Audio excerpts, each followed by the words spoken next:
Welcome to the Subjective Professor podcast, where we reject coercion and hypocrisy. This is episode 63, and we're going to talk about how the expert game was exposed by Socrates 2,400 years ago. Anyway, before we begin, I just wanted to once again say that the Ron Paul Institute for Peace and Prosperity is having a conference in just outside Washington, D.C. on September 2nd. It's just a day conference if you're in the area. It'd probably be very worth the low cost of attending. Lots of great speakers. Just putting that out there.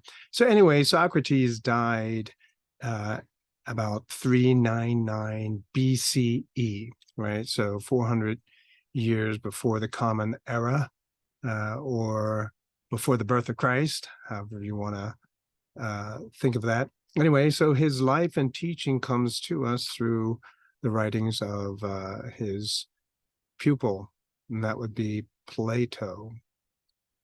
Socrates is the first Western philosopher we know by name. He lived pretty much in poverty because he chose to live a life thinking, not working, because thinking, maybe not necessarily, in some people's opinion, work. And I just want you to let that sink in when it comes to getting into the field of education. It's not meant to be able to allow people to become rich. It's just not that, unless you're that Korean dude in Korea who pulled in $100 million in a year teaching high school. We talked about that already. But in any case, most people are going to live in poverty because it's not the same kind of work as a lot of other jobs in society. And especially in those days, if you're going to teach and you're not in one of the trades, blacksmithing or something like that, then you have to make money by having patrons or customers, or we'll call them students, who believe that they would be able to learn something from you, and so therefore they'll pay you. But obviously, many of the people who would pay him were adults, right? And so they had been able to make a lot of money, and so therefore they can burn some of it just sitting and listening to someone talk. In the modern era today, we have schools which force people to pay for the teachers, the administrators, and all of the construction and whatnot, through taxation. And there are monopolies on top of that, and we already talked about that as well. But Socrates, all he would do is have conversations, and question and answer is the method that he would employ. So he would ask someone a question, they would answer, and based on their answer, he would ask another question. This is known to be the Socratic method, right? So it's the writings, the examples of these lessons, so-called, are recorded by Plato, and they're called dialogues, right? So conversations that he had with people where all he's doing is asking questions and listening to the answers, and then asking another question. And some will say that you need an expert to ask the right questions to keep the dialogue moving along.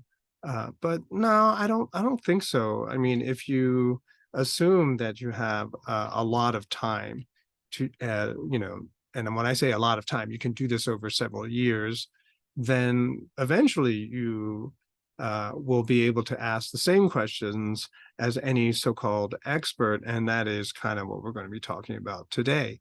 Who are the experts? Which questions are the right questions, or the proper questions that should be asked, right? And I believe that if you have a streak of constantly asking why, you'll eventually get to where you need to go, right? It's like the kid in school who keeps asking why. And obviously, if they keep asking their parent why, then eventually I think the patience of their parents kind of run out, and then kids learn that you're not supposed to continually ask why. I did that once in junior high, got a detention because it became kind of a joke. Keep asking why, and people will answer, and then you say why, and it's pretty much endless, but extremely annoying. But I believe that that's pretty much how you reveal just how much someone knows, by how many times they can answer the question why. So the one sort of dialogue, or the one example of Plato's writing that we're going to be taking a close look at, is Socrates's apology, right? And generally it's the first chapter, or the first dialogue that is recorded in any collection of writings about Socrates. Anyway, so Socrates' apology. Now, he's not saying he's sorry. This is an old word, and the previous use of the word, the meaning was to defend, right? So that's why when you go to a seminary, they have an apologetics department, right, to defend the faith, right? So he's making an apology, he's making a defense, because he's been called to court because he's been accused of various crimes. And basically, he's going to a kangaroo court. The judgment, or the verdict, has already been decided by the people who are running the show, and they've decided that Socrates is going to take the fall for the 30 Tyrants rebellion, right? So basically, Athens loses the Peloponnesian War. Then pro-Sparta influences arise, and so the new government of 30 semi-elected, self-appointed officials rule for 8 months of oppression. It's said that 5% of Athens is killed as a result of their tyranny. They're deposed, and so now a lot of people want answers. How did it come about that these guys were able to seize power and do so much harm to our beautiful, wonderful, perfect society, aka Athens? And so people want to vent their anger on someone, and so the candidate that was offered was Socrates. A lot of people hated him anyway. He was the enemy of a lot of politically connected people and of a lot of the politicians themselves, and so he became the perfect fall guy. All right. So then, so he begins his apology. He explains why he did what he did, which created so many personal enemies, right? And so it's this setup, and you're thinking, wow, this Socrates guy must have been really a horrible person. But once upon a time, one of his friends, or one of his students, went to the oracle at Delphi, right? So the city of Delphi had a temple, and there was a person who would be the mouthpiece of the gods. And so if you asked the question of the oracle, they would give you an answer. And so the question was put, who's the wisest person in Greece, if not Athens? And so the answer was Socrates. And Socrates, so they told Socrates, and Socrates is like, yeah, no, that's not right, and I'm going to prove it. So he goes around the city of Athens. He looks for people who are reputed to be extremely wise. And so he basically says, look, I'm going to have a conversation with this guy, and he's going to prove to you he's wiser than me, and therefore the oracle is wrong, right? Because there's no way that I'm the wisest because I'm an ignoramus, right? That's what he's basically saying. And so then he goes to a politician, then a poet, a dramatist, a lyricist, and like a skilled artisan, etc. He goes to anyone and everyone who is known to be a wise person. And basically he says, I am neither wise with their wisdom nor stupid with their stupidity. And so, for example, to the politician, he basically shows him that he's not wise. And so the politician and all of his sycophants, right, all of his entourage, they get really, really mad. And so he becomes hated by the political class. And he goes to the poet, and he says, his conclusion is, I also observed that the very fact that they were poets made them think that they had a perfect understanding of all other subjects of which they were totally ignorant, right? And so he's exposing all of these people, one after another, how they think of themselves and other people who are, falling at their feet for whatever reason. And there could be a variety of reasons, right? Love not being uh, excluded, right? So because he's exposing all these really influential, known people, he's building this reputation and a long list of haters, right? And so what we can see is that Socrates is exposing all of these so-called wise people as people who have narrow subjectivities, right? Their expertise is generally narrow. They can only see the world through their subjectivity, their perspective, which of course makes them the expert, and everybody else is then trying to understand that subjective perspective as if it's the only one to know. But, think about it. To try to understand engineering with poetry, I mean, it's possible. You can get some ideas, but poetry will probably fall short in trying to explain engineering, philosophy, literature, that kind of thing. But most people who are considered wise, they get kind of big heads and they say, yeah, whatever I believe, can be used to interpret everything else, right? And so my subjectivity is superior. Well, but it's a very narrow-minded way of looking at the world, right? So everyone has to conform to the way that you see the world or that person sees the world, and all other subjectivities are invalid. And hopefully you, by now, at least episode 63, it's pretty obvious that this is just simply not a very good way of going about things.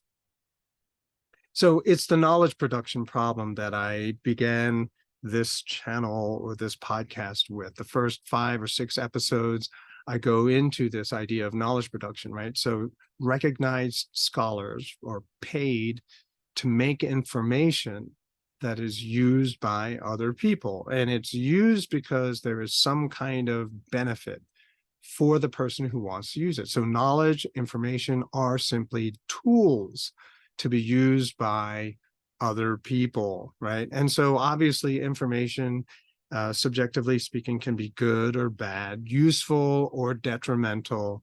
It all depends on your subjectivity, right?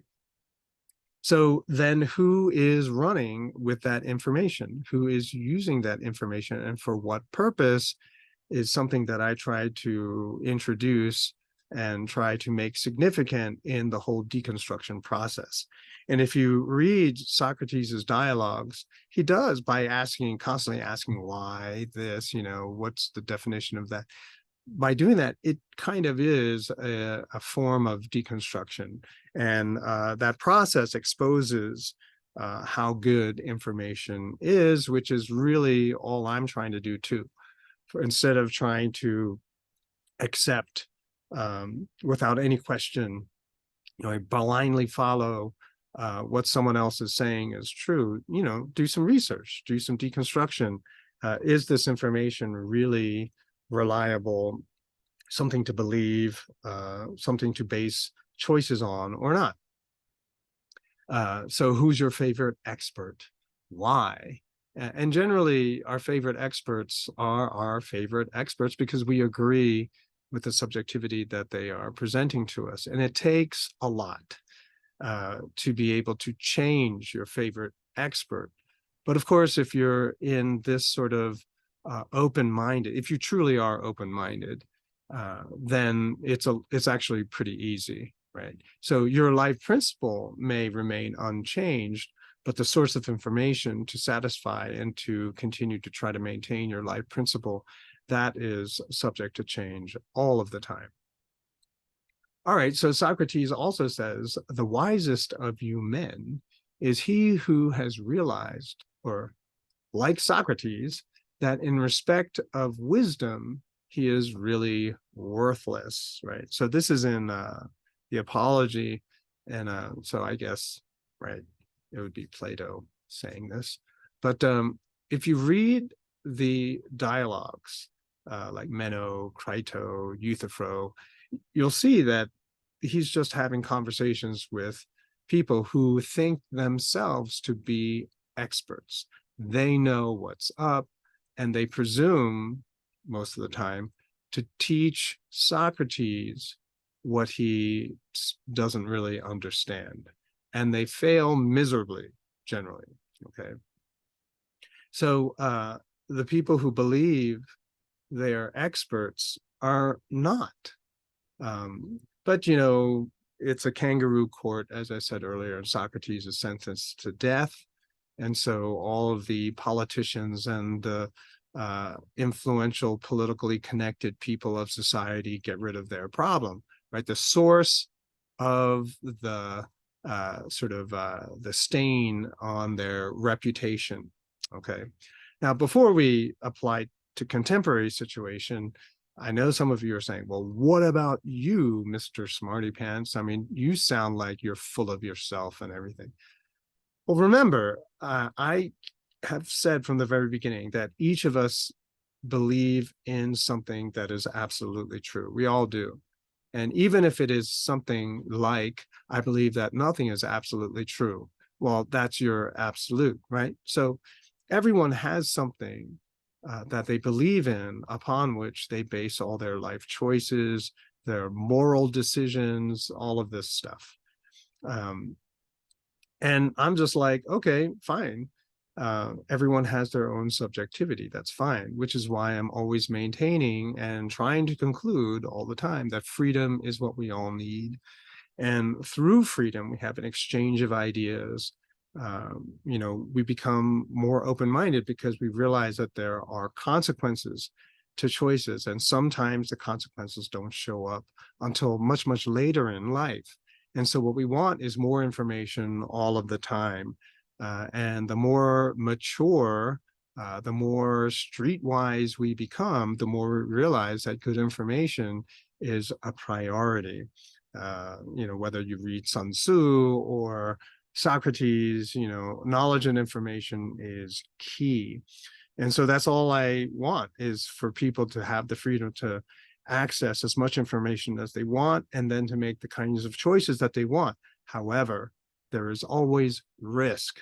There are always consequences, and that is inescapable. And so if you know what the risks are, you're making your choices, both eyes wide open, then more power to you, right? But eventually, I know as society as a whole will come around to making better choices, and they'll do it with freedom, which makes for a better society, particularly for people like me who have extreme conservative religious beliefs, right? All right, so today we have experts too, right? There are tons of experts, right? But what makes an expert, right? What is an expert? How do you know someone is a pretend expert or really an expert, right? Is it by their degrees? Is it by the schools they attended? Is it because of the scores that they got on standardized tests? Is it the accreditation programs they went through? Is it the job that they have? Is it because of you know, their relationship to people in seats of power? To help answer this question and to make us realize that there is no sure thing, recall the Flexner Report of 1910. And I brought this up before. I tried to see which episode it was. I failed in that respect. But nevertheless, the Flexner Report I brought up a few episodes ago.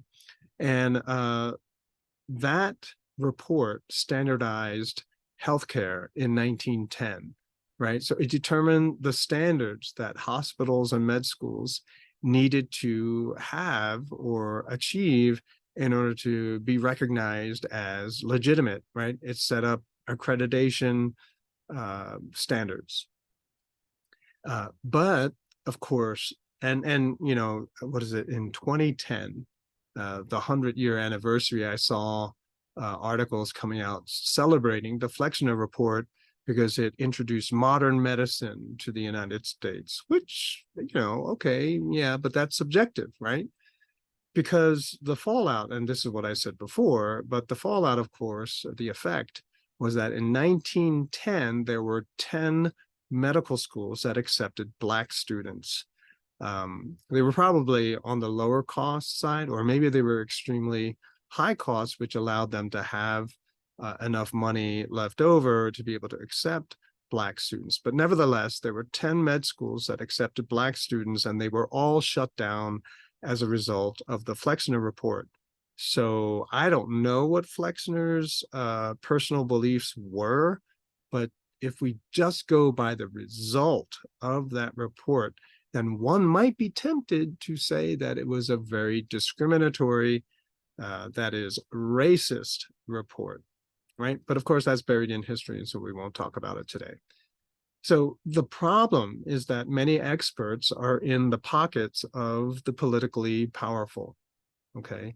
Socrates in the Apology says this, he has this line: "No man on earth who conscientiously opposes either you or any other organized democracy and flatly prevents a great many wrongs and illegalities from taking place in the state to which he belongs can possibly escape with his life.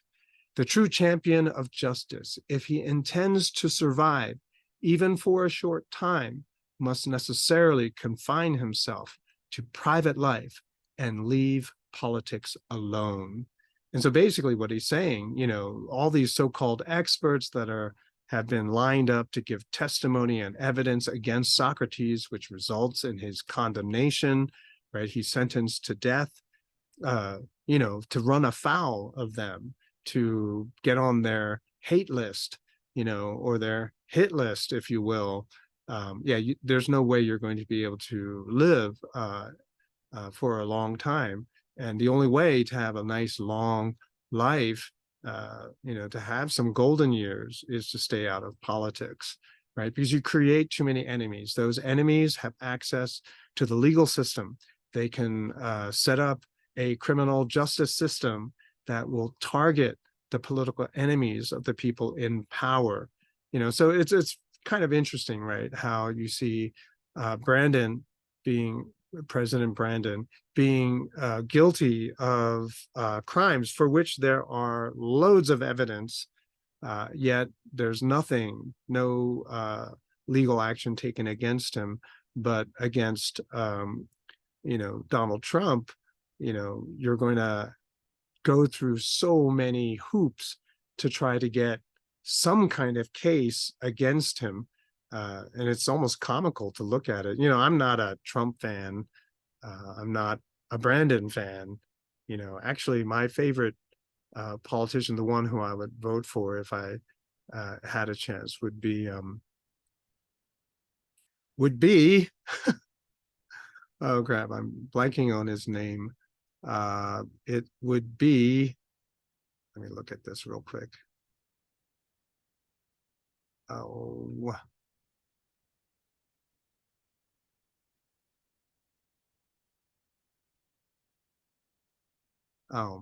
Larry Elder, of course. Man, I don't know why that name did not come to me sooner. Larry Elder, there we go. But of course, since he's being shut out of all of the debates, no one knows about him. And it's the person that the state and all of the rules committees, the person that they are trying to, prevent from having any kind of voice on the national stage. That's the person probably who is the biggest threat to the establishment. So there's something, right? But see, he's prevented from getting on the stage by the experts, right? And so what we see now is a weaponization of these experts, whether they're health experts, political pundits, whatever, you're going to use experts to get your political agenda through. And these days they're thinking of bringing back lockdowns and everything. What are they doing? They're using the testimony of experts to do that, you see. But once you realize that experts are, who is an expert and who is not, it's just simply subjective, right? And as I always say, each individual is an expert on themselves, potentially, right? And if they cared then they would be able to make the best choices for themselves. Experts be damned, right? Because someone might say something to you, but if they didn't know about your allergies, they could potentially be prescribing something that is harmful to you, right? So you are the expert, right? You are the one that's in the driver's seat, and you are the one that is ultimately responsible for the decisions that are made on yourself. And remember, there's risks with everything. And so many people can make mistakes. So we can bounce ideas off of the experts who we respect and whose answers and knowledge that we trust more than others. So giving power to others results in suffering. So Socrates suffered, and so now we also as well. A solution in the meantime would be to have competing accrediting agencies. And so people who are rejected by one, board of experts can seek, accreditation from another set. My father was a pastor as well. And, white congregations did not want to ordain him. And so he had to find a denomination that would be willing to ordain a non-white pastor. And so by having competing agencies enables people to be able to find a solution, to be able to find a way to keep life moving forward, right? And so that's what we need, more experts, rival experts, competing experts, and allowing them to have the debate on the stage. And recently what we've been seeing is a silencing of experts who disagree with the ones who are connected politically. So something to think about, and something maybe to hope for as well. So I will talk to you in the next episode.